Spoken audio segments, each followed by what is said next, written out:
Imagine spending months bringing someone gifts, carved beads, rare shells, the best cuts of meat from every hunt, and then one day, they choose someone else. No text message, no explanation. You just watch them walk away with him, and you have to keep living in the same small group, seeing them together every single day. There's no leaving, no new city to move to, no dating app to open and start over. Your entire world was maybe 20 to 30 people, and the person who rejected you is still going to be sitting 3 feet away from you at the fire tonight and tomorrow night, and every night after that for the rest of your life.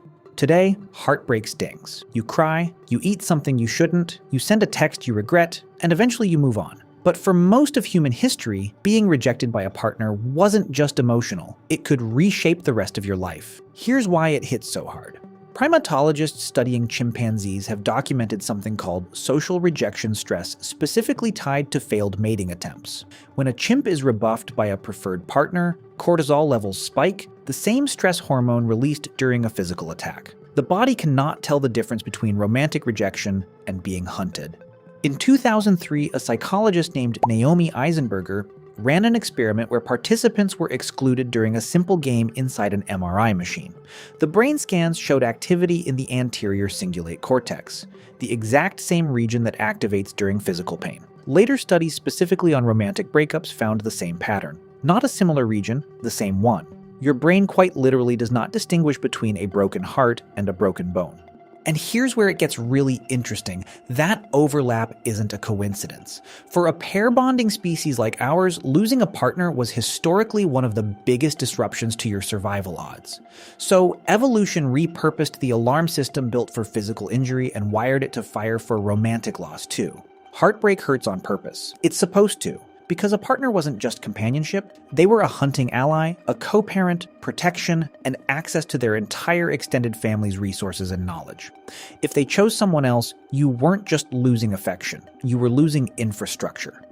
Archaeologists have found something that hints at how visible this loss really was. At several sites, researchers have identified pairs of burials, individuals placed together with matching grave goods, suggesting recognized long-term partnerships. When those bonds broke instead of ending in death, there's no grave to study. But anthropologists studying modern hunter-gatherer groups have documented something telling. Individuals who lose a long-term partner to someone else often show a temporary drop in status and cooperation from the wider group, almost as if the breakup itself downgraded their standing.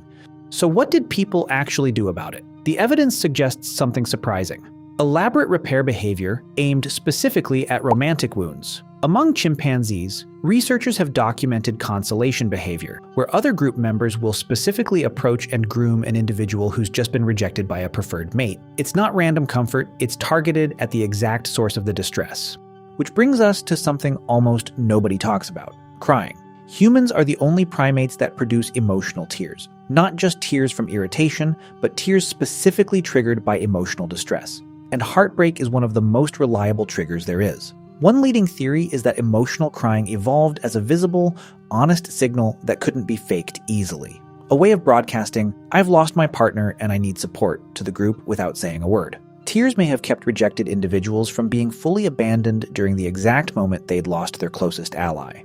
And this reveals something bigger. Modern heartbreak almost never comes with any actual survival risk. You will not starve because a relationship ended, but your brain doesn't know that. It's still running ancient software built for a world where losing a partner meant losing your hunting ally, your co-parent, and your safety net all at once. The intensity you feel isn't broken.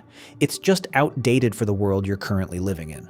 So here's the full picture. Heartbreak hijacks the same brain circuitry as physical pain, because for most of human history, losing a partner was genuinely dangerous. Chimpanzees show measurable stress from failed mating bonds. Human brain scans confirm romantic rejection activates injury-related regions. Ancient partnered burials suggest bonded pairs were recognized and valued. And across species, evolution built in repair systems, consolation, tears, aimed specifically at healing that exact wound. Because a group full of people who couldn't recover from heartbreak didn't survive very long. So next time heartbreak knocks the wind out of you and it feels disproportionate to what actually happened, remember, your body isn't overreacting. It's running an alarm system built hundreds of thousands of years ago for a world where losing a partner wasn't just sad. It was a survival emergency. The feeling never got the memo that the stakes changed.